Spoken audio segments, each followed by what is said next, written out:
لقد كان لكم في رسول الله أسوة حسنة لمن كان يرجو الله واليوم الآخر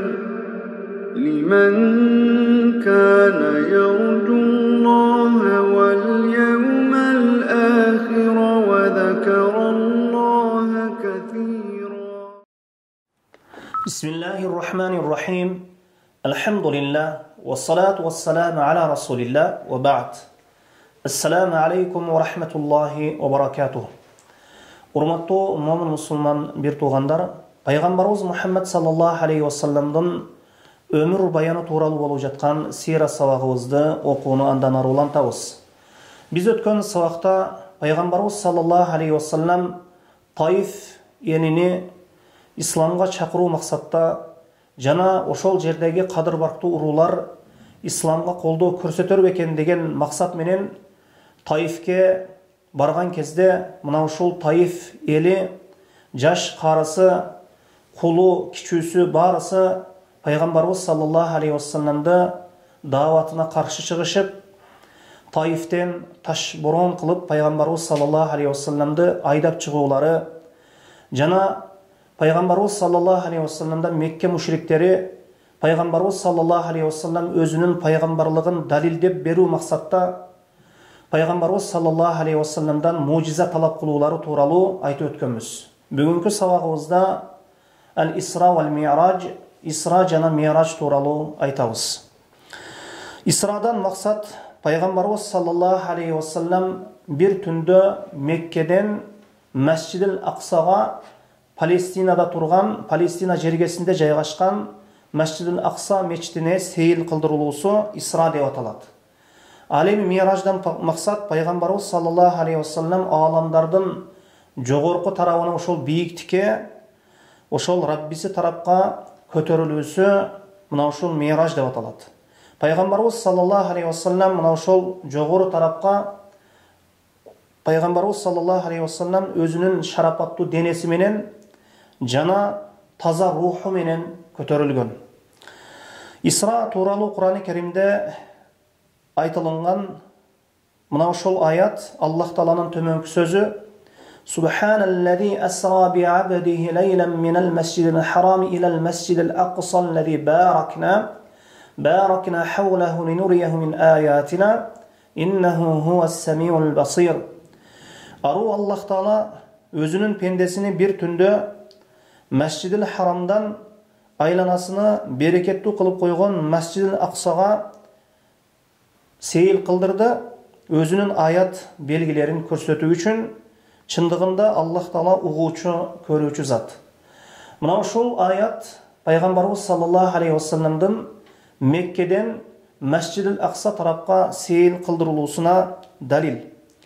Ал эми Ми'радж тууралуу мына Кур'ан-ы Керимдин Najm сүрөсүнүн 17-ci ошол 7-ci аятынан 18-ci аятына чейинки аяттар Ми'радж тууралуу айтылган деп бир риваятта келсе, башка бир риваятта ошол Ми'радждан башка ошол маани максат кылынган деп кээ бир алымдар мына ушундай түшүндүрмө беришкен.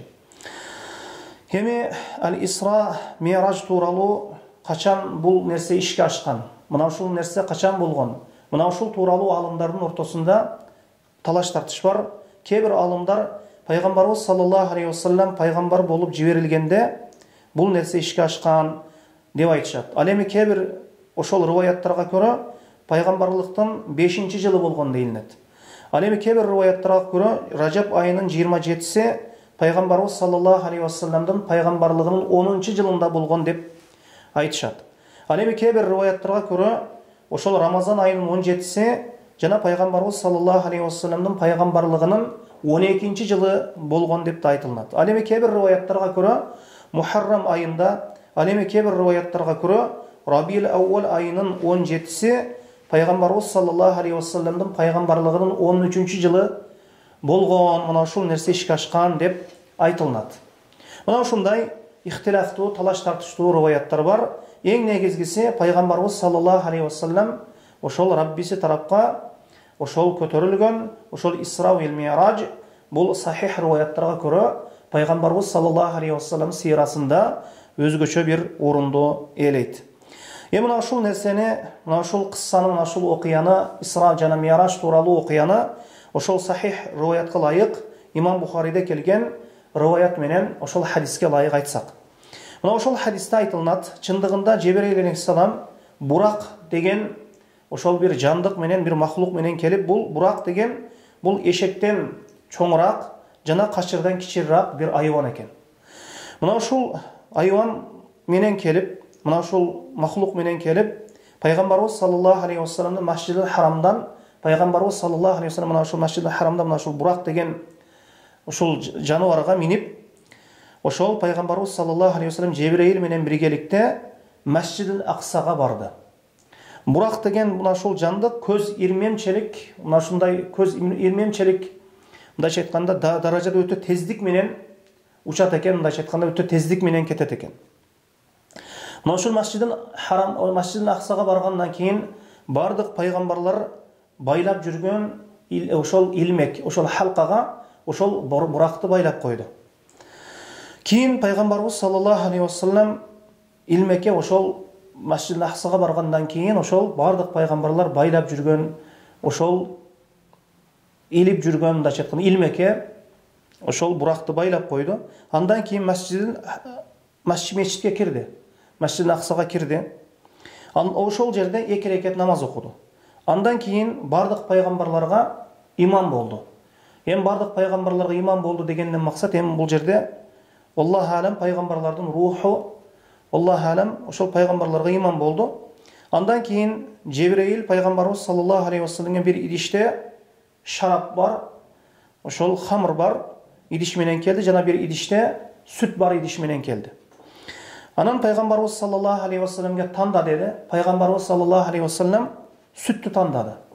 Ошондо Жебрейил айтты, фитратты тандадың деди. Үммөтүң туура жолдо болот, туура жолго түшөт деди.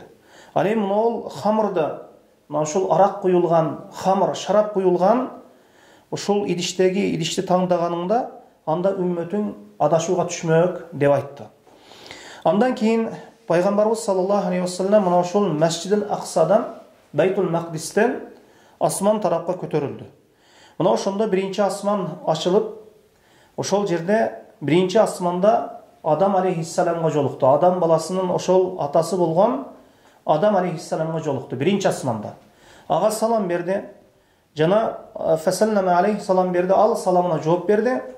Жана аны менен жолугушуп, жана ал Адам алейхиссалам пайгамбарыбыз саллаллаху алейхи вассаламдын пайгамбарлыгын, элчилигин тастыктады, растады. Мына ошондо Адам, ошол Адам баласынын атасы болгон Адам ошол оң тарабына караса күлөт эле. Оң тарабында каралыкты көрдү, сол тарабында каралыкты көрдү. Мына ошондо оң тарабына караса Адам алейхиссалам күлөт эле. Ал эми сол тарабына караса ыйлайт эле. Мына ошол оң тарабындагылар бактылуулук ээлер экен, ал эми сол тарабындагылар бактсыздар экен. Оң тарабындагылар бейиш ээлери, ал эми сол тарабындагылар тозок ээлер экен. Андан кийин Адам алейхиссаламдан кийин пайгамбарыбыз саллаллаху алейхи вассалам экинчи асманга көтөрүлдү.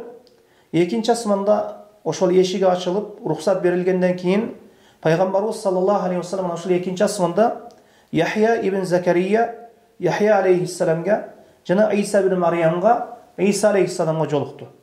Жана ал экөөнө салам берди. Алар дагы саламына жооп беришти.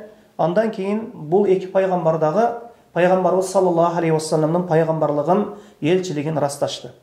Андан кийин пайгамбарыбыз саллаллаху алейхи вассалам 3-чү асманга көтөрүлдү. 3-чү асманда Юсуф алейхиссалам менен жолукту. Жана пайгамбарыбыз саллаллаху алейхи вассалам ага салам берди, саламын алик алды. Ал пайгамбар дагы жана пайгамбарыбыз саллаллаху алейхи вассаламдын пайгамбарлыгын, элчилигин растады.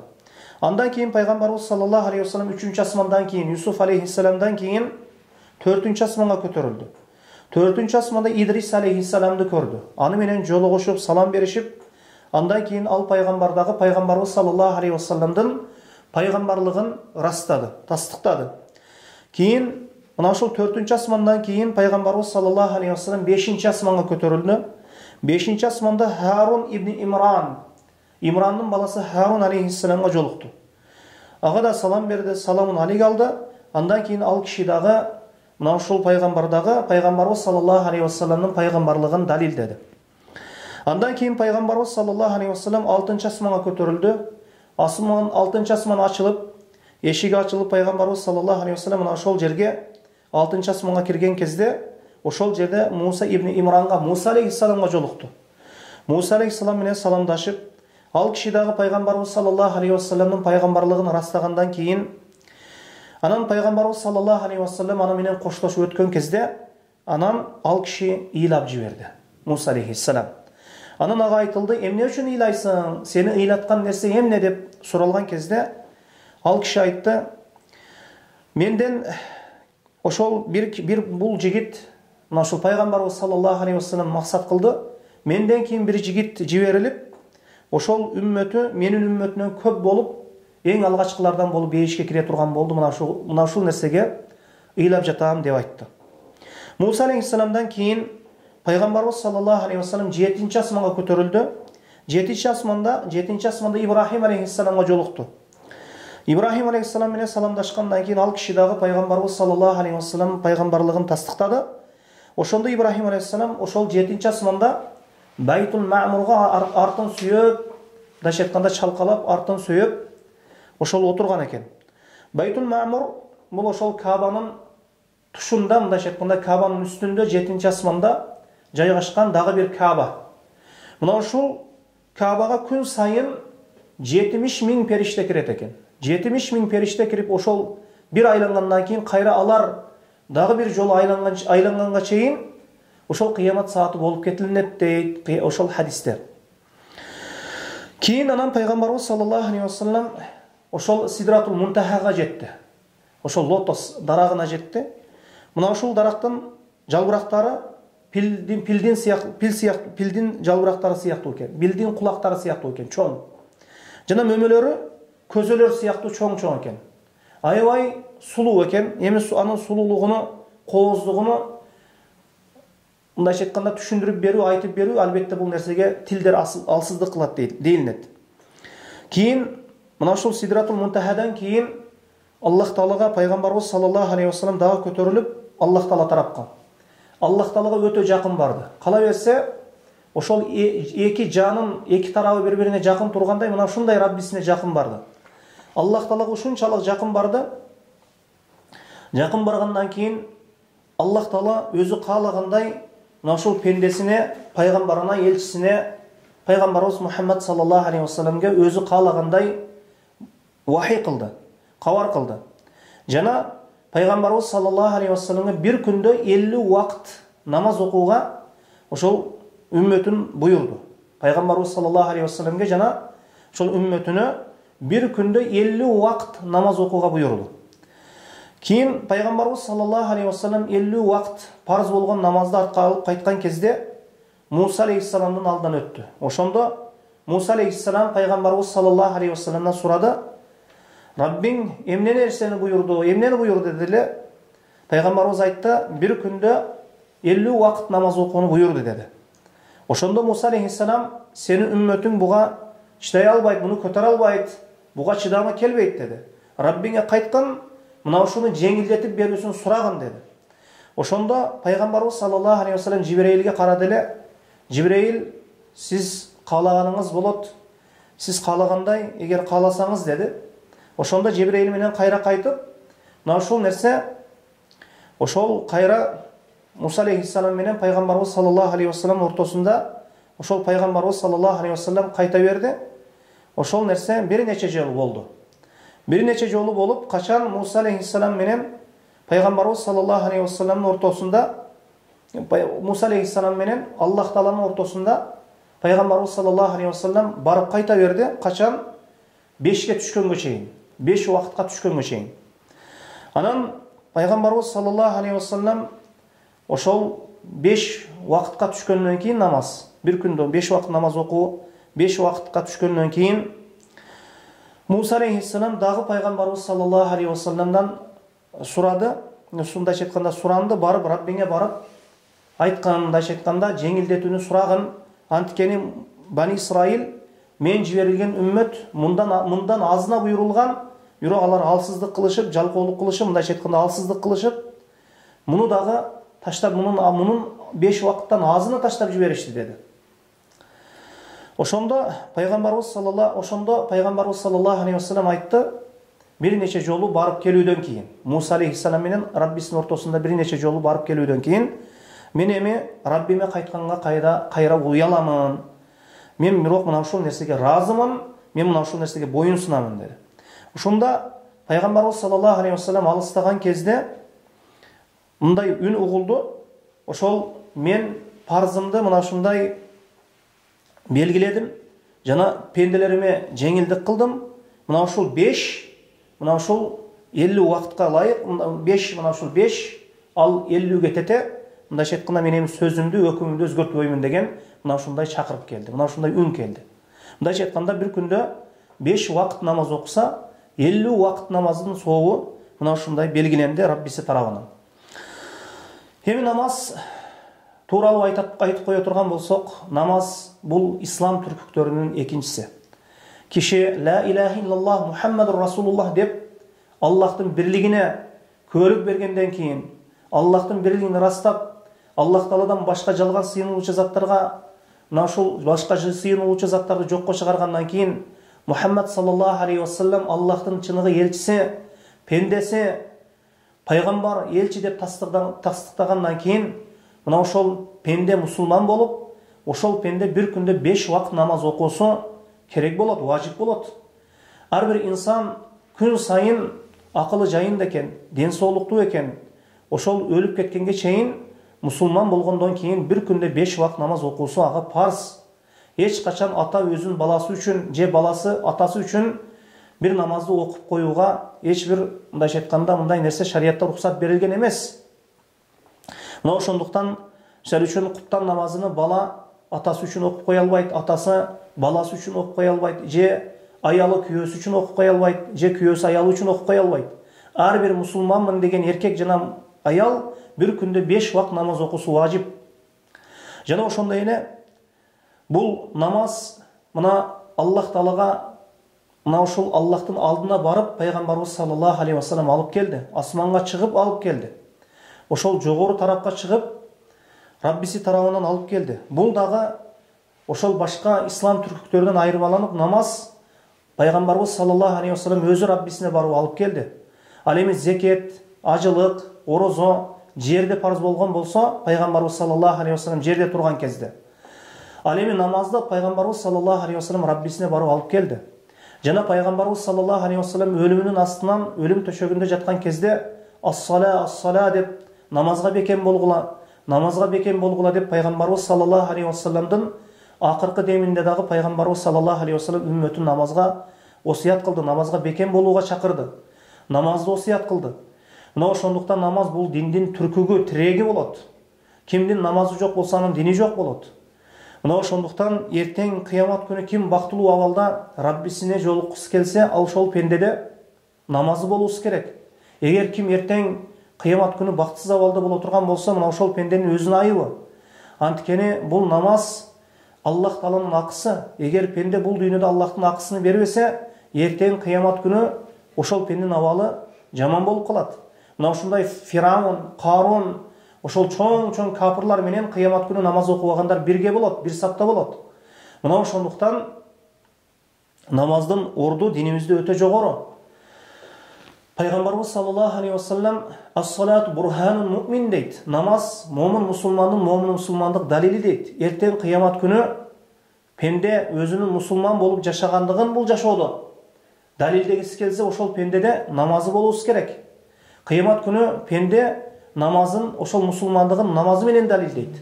Бир мисал келтире турган болсок, эгер сиз Кыргызстандан башка бир мамлекетке барсаңыз, кыргызстандык экендигиңиз далилдеш үчүн ошол кыргызстандык паспортуңузду көрсөтөсүз. Ал эми эртең Аллахтын алдына барган кезде киши өзүнүн мусулмандыгын далилдеп бериш үчүн намазы болуусу керек болот. Жана пайгамбарыбыз саллаллаху алейхи вассалам айтат, кыямат күнү пенде эң биринчи намаздан суралат дейт. Эгер намазы жакшы болгон болсо, анда башка амалдары дагы жакшы болду дейт. Эгер намазын бузуп алган болсо, намаздан өтпей қалған болса, анда башка амалдары дагы бузулганы, намаз себеп бузулганы болот дейт. Намазы жакшы болса, башка амалдары дагы жакшы болот. Мына ошондуктан пенде кыямат күнү намаз эсебинен өтүп кетсе, башка эсептери жеңил эле болот. Мына ошондуктан эртең кыямат күнү пенде эң биринчи Раббисинин алдында сурак бере турган сурак дагы мына ушул намаздан болот. Мына ошондуктан намазга көңүл бурайлы туугандар, мына ушул ибадатка кайдыгер мамиле кылбайлы. Мына ошондуктан намаз бул бейиштин ачкычы. Пайгамбарыбыз саллаллаху алейхи вассалам айтат: "Ликулли шейин мифтахун мифтахул жанна ас-сала." Ар бир нерсенин ачкычы бар, бейиштин ачкычы намаз дейт. Эртең кыямат күнү пенде ошол бейишке кирүүсү үчүн ошол колунда намаз деген ачкычы болуш керек. Ошол бейиш бул намаз окуган пендеге ачылат. Намаз окуган пендеге ачылбайт. Мына ошондуктан намаздын фазилети өтө жогору, намаздын орду өтө жогору. Мына ошондуктан намазга өзгөчө көңүл бурайлы. Кандай намаз окууну? Пайгамбарыбыз саллаллаху алейхи вассалам саллу кема раайтумуни, мен намаз окугандай намаз окугула деди. Пайгамбарыбыз саллаллаху алейхи вассалам кандай намаз окуган болсо, кандай сажда кылган болсо, рүкү кылган болсо, мына ошого ылайык намаз окуганга аракет жасайды. Эми андан кийин Пайгамбарыбыз саллаллаху алейхи вассалам Раббисинен мына ошол 5 вакыт намазды алып Меккеге кайтып келди, ошол бир эле түндө. Андан кийин ошол эртеси, ошол түндүн таңында Пайгамбарыбыз саллаллаху алейхи вассалам эмнелерди көргөндүгүнө ошол коомуна кабар берди. Анткени Пайгамбарыбыз саллаллаху алейхи вассалам Исра ошол Миражга чыккан убакытта, Раббисинин алдына чыккан убакытта Пайгамбарыбызга бейиш көрсөтүлгөн, тозок көрсөтүлгөн. Эми мына ушул тууралуу көргөн нерселерини, билген нерселерини ошол коомуна кабар берген кезде коому жалганга чыгаруусу аябай эле күчөп кетти. Алар таң калышып, колдоруну бири-бирине урушуп, мындайча айтканда чалпек салгандай, мындайча айтканда кол чапкандай, ошол колдоруну башыга коюп, аябай таң калуу менен жокко чыгарып туруп алышты. Колдорун баштарына коюп, кандай бул нерсе бир түндүн ичинде, кандай Мухаммад ошол Масжид Аксага бир түндүн ичинде барып, ошол Раббисине барып келдим деп, мына ушундай айтып жатат деп, Мекке мушриктери таң калуу менен бул нерсени жалганга чыгарышып, жокко чыгарышып турушуп алды. Ошондо Курайш капырлары Пайгамбарыбыз саллаллаху алейхи вассаламдын Сыддык деген Абу Бакр радыйаллаху анхуга чурка барышты. Жана Пайгамбарыбыз саллаллаху алейхи вассалам айтып берген нерселерди ага кабар беришти эле. Абу Бакр Сыддык бекеринен Сыддык деп аталган эмес да. Мына ошондо мына ушул Мухаммад айткан нерсени ушуну тастыктайсыңбы? Бир түндө Масжид Аксага барып, асманга чыгып келдим деп айтып жатат дегенде, ошондо айттым, Абу Бакр Сыддык радыйаллаху анху, мен мындан алысына иман келтиргенмин, мындан узагына иман келтиргенмин, кантип мунга ишенбеймин деп айтты. Ошол замат экиленбестен туруп Абу Бакр радыйаллаху анху бул нерсени тастыктады. Ошол Исра Миражды тастыктады. Ошондуктан Абу Бакр радыйаллаху анху Сыддык деп аталып калынды. Мына Абу Бакр радыйаллаху анхунун караңыз, сахих хадис келгенден кийин, сахих кабар келгенден кийин мына ушул нерсени Мухаммад ушундай деп айттыбы, мына ушул деп айтып жатабы дегенден кийин ошол экиленбестен туруу иман келтирип атат. Мына ушул жерде көңүл бура турган нерсе, хадисти ошол Пайгамбарыбыз саллаллаху алейхи вассалам бир хадис келдиби, эң негизгиси сиз ошол хадистин заир сахих деген текшерип коюңуз. Эгер сахих боло турган болсо, аны кабыл алыңыз. Ошол хадисте айтылган нерсе акылга дал келеби, дал келбейби? Аны биз сахихпи ошол хадис? Биз иман келтиребиз, кабыл алабыз. Анткени Аллах Таала буйрган нерсе акылга дал келбөөсү мүмкүн эмес. Аллах Таала Кур'ан-ы Каримди түшүрдү, сүннөттү түшүрдү. Мына ушул Кур'ан, сүннөт бул акылга дал келе турган нерсе. Биз эң негизгиси ошол хадистин ошол сахих, заиф дегенин билип алуубуз керек. Эгер хадисте сахих болсо хадис, эгер ошол хадисте уй сүйлөсө дагы, бир жаныбар сүйлөсө дагы, биз иман келтиребиз, ишенебиз. Ошол хадис сахих болсо бизге жетиштүү. Андан кийин ошол капырлар буга ишенбей, анан Пайгамбарыбыз саллаллаху алейхи вассаламга ошол Байтул Мақдисти бизге сыпатта бер дешти. Байтул Мақдисти, ошол Масжид Аксаны, Палестинада турган мечитти сыпатта бер дешти. Пайгамбарыбыз саллаллаху алейхи вассалам ошол Масжид Аксаны ушундай сыпаттап берди. Аллах Таалага бир өзүнүн мужизасын көрсөттү. Пайгамбарыбыз саллаллаху алейхи вассалам аны ушундай сыпаттап берди. Аны бөлүп ошол эшиктерине чейин, ошол бөлүп ошол мечит кандай болгон болсо, ошол өз орду менен кандай турган болсо ошондой сыпатта берди. Аллах Таала ошол Масжидил Аксаны пайгамбарыбыз саллаллаху алейхи вассалам көрсөтүп койду. Ошол мушриктер муну жокко чыгара албай калды. Пайгамбарыбыз ушунчалык деңгээлде ошол өз көзү менен көргөндөй сыпатта берди. Мына ошондо Мекке мушриктери муну дагы эмне жокко чыгарышы буга дагы ишенбегендей туруп алышты. Ошондо пайгамбарыбыз саллаллаху алейхи вассаламдан Шамдан келе жаткан ошол соодагерчилик менен келе жаткан ошол керуендери тууралуу, Шам тараптан келе жаткан керуендери тууралуу сурады. Ошону айтып берчи, ошол биздин керуендерди деди. Пайгамбарыбыз саллаллаху алейхи вассалам аларга төбөлөрдүн санына чейин жана ошол керуендин түзүлүшү, көрүнүшү тууралуу көрүнүшүн да айтып берди. Канча адам келе жатат, канча төбө келе жатат. Ошол качан Меккеге кирип келет? Ошол саатына чейин айтып койду. Качан келет? Бирок капырлар мына ушундай аят белгилерди көргөндөн кийин дагы капырлар өздөрүнө зулум кылып, капырлыктары жүрөктөрүндөгү бекем капырлыктарына бекем туруп, бул нерседен баштап кетишти. Мына ошол Исра күнүнүн таңында ошол Жебрейил алейхиссалам келип, пайгамбарыбыз саллаллаху алейхи вассалам 5 убакыт намаздын кайфияты, сүрөтү кандай окулат жана ошонун убакыттары тууралуу пайгамбарыбыз саллаллаху алейхи вассаламга көрсөтүп берди. Ошол Исра күнүнүн таңында ошол 5 убакыт намазды кандай окулат? 5 убакыт намаз кайсы убакытта окулат? Мына ушул нерсени көрсөтүп берди. Ал эми буга чейин, Исра Миражга чейин ошол пайгамбарыбыз саллаллаху алейхи вассалам жана сахабалар 2 рекет гана намаз окушчу. Ошол 2 рекет намаз окушчу. Эрте менен 2 рекет, ал эми кечинде 2 рекет намаз окулчу. Мына ушул Исра Мираж окуясынан кийин ушул 5 убакыт намаз убакыттары жана кандай окулуу сүрөтү парыз болду жалпы үммөткө. Мына ушул кыскасы эми кийинки сабагыбыз иншааллаху таала пайгамбарыбыз саллаллаху алейхи вассалам кээ бир урууларга ошол ислам динине чакырып, аларга исламды көлдөлөн коюусу, исламды ошол чоң-чоң уруулардын башчыларын исламга чакыруусу тууралуу айтабыз. Мына ошол жерге чейин والله أعلم وصلى الله على محمد وآله وصحبه وسلم سبحانك اللهم وبحمدك أشهد أن لا إله إلا أنت أستغفرك وأتوب إليك.